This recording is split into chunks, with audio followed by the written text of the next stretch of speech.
Hi, my friends. It's Marshall here with this week's Sanity Check.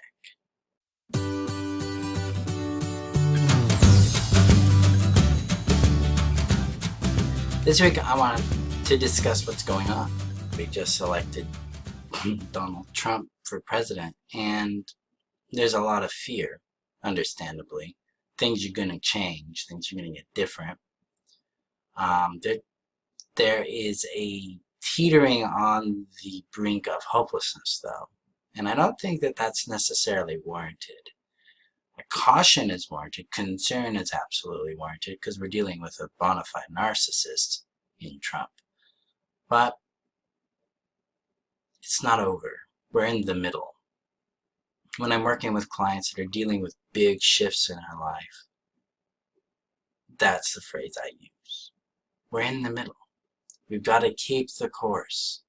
This ideology that's taken place of power in our country is dead. It's if we want to prevail, if we push, and we are consistent with insisting on continual change, this cannot last.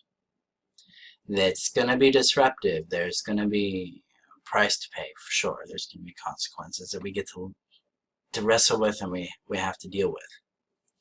And we can do that with compassion. We can do that with understanding and with a directness about things, rather than attacking the other side, the Republicans or the Democrats or the independents. We need to stop the division and start the listening, start the realization that we're all trying to get to the same place. And that place is a way, it's not a physical event, it's an emotional event. And this emotion, I think, from friends on both sides of the aisles here, we're looking to have a place that's safe. We're looking for a place where we belong and where we can worship as we choose to. We can marry who we choose to love, who we are in love with, and we can have safety in expressing ourselves from the innate sense of who we are. And that's what this is about. That's what this rattle in our political landscape is echoing, is that people are hurt, people are angry, people are scared, they're tired of the establishment because it's definitely put pressure on us, it's oppressed us, it's controlled things for us. We don't feel connected to our political process. We don't feel involved in the things that we get to live with, the consequences of those things. This is our opportunity as a country, as a people, as human beings, to wake up and look at our differences and accept that we can forge a path together to where we can have safety and abundance and prosperity to allow ourselves to experience ultimately the emotions we're looking for, just safety and belonging, and freedom to be who we are without feeling like we're being made wrong. Because the undertone in a lot of this stuff lately is that somebody's right and somebody's wrong. And if we can give up being right and we can give up being wrong, we can start to embrace understanding and compassion and empathy and forge a path forward. We cannot expect our government to do this, though. Not for us. We have to take on this responsibility and merge it into the government. The government is a byproduct of us. And now we need to take that responsibility, that power we have, and start fusing it into our local governments, our county governments, and then our state and then federal governments. We have to get active in a very deliberate way. And we do that within ourselves. I am getting active by using my resources, my business, and my level of influence to help inspire you. I'm getting active by looking at how I am influencing my children and my local community and seeing where I can contribute better there to more understanding, to more advocacy of minorities, to more advocacy of women's rights, to more protections and safeties for those of us who are different from the categorical CIS heteronormative component in reality. Because we want more compassion and more inclusion.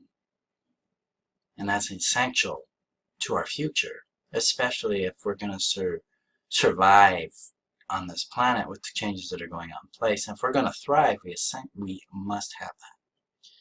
So this week's Sanity Check is for us to become more aware of how we can contribute to each other. That the divisiveness is a result of our defensiveness, our criticism, our contempt, and our stonewalling against each other. Basically, America is experiencing a huge relational conflict. And if we're going to resolve that, we need to step away from the four horsemen of doom, of relationship apocalypse, and step into discussion, cooperativeness, gratitude, appreciation. Our differences bring beauty into the world. And if we're willing to understand and educate ourselves, bigotry can be destroyed, can be eliminated. Xenophobia can be put aside. Go out and meet people you don't know. If you're scared of a particular kind of religion or lifestyle or race, for the lack of a better word, go meet them. Go get to know them. Get to experience and understand who they are. This is how we break this down, is we stop living in our little black and white worlds, and we start throwing some color in there, and we start letting go of being right in our beliefs, and we start embracing reality, embracing diversity and difference. And we can then start to realize we're a lot more alike than we are different, and we can begin to discuss these issues and begin to formulate plans and structures at the local and state levels that will eventually radically change the federal government and the way we see things. This is what we're about. This is our opportunity here. This is a chance for us to galvanize the American dream of more equality, of showing the world that, hey, yeah, America's got its issues, big problems, serious issues. And this is our chance to show them how we can change that. We've got to start locally, first with ourselves, looking at our blind spots. What am I hiding from? What am I judging as wrong? What do I assume is right or wrong or evil or good? To start to break out of those things, to start to expand ourselves out of our religious, emotional, cultural contexts, become more inclusive.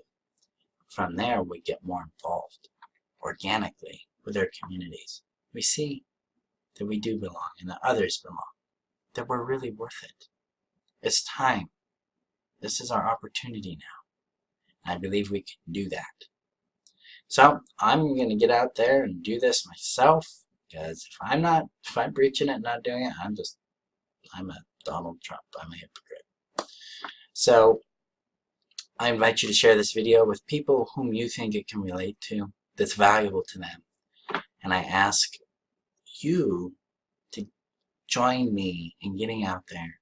Let's make a difference to the neighbor next door, to the person we don't know across the street. Let's get to know our community. Let's begin to build here at home in our own little neighborhoods, cohesive community. So thank you for your time today. We're in the middle. This is not the end. Let's keep going. Let's forge deliberately a future we want for ourselves and our children. Because, frankly, we're the ones with the power to do this. That's what this election's ultimately shown me. We can make change, so let's make this change work for us rather than against us. Thank you. Have a great day, guys.